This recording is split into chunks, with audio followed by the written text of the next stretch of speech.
ઓળખતા હોય કે ના ઓળખતા હોય દરેકને એક મદદ કરવાની તત્પરતા એ એમનામાં ખાસ મહત્વનો ગુણ રહ્યો છે.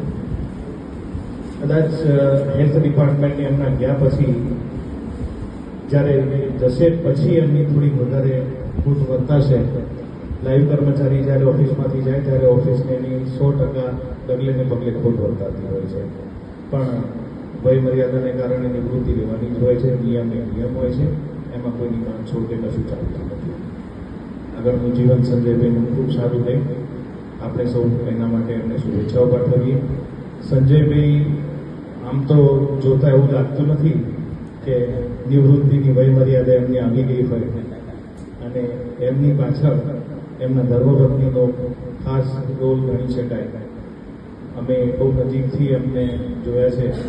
મધર ફાધર માટેનો એમનો જે આદર ભાવ પ્રેમ, ફેમિલી મેમ્બર માટે જે એમની તત્પરતા ખૂબ બિરદાવાલાયક. ઓફિસ માટે પણ એમને જેમ આપણે સાંભળ્યું એમ ઘણું લોંગ કેરિયર કહેવાય. 35 યર્સ, મોર દેન 35 યર્સ એટલે ઘણું લોંગ કેરિયર કહેવાય. અને એમાં પણ એમને આવો સારો વિદાય સમારંભ એમના માટે યોજાતો હોય એ જ ઘણું બધું કહી જાય છે.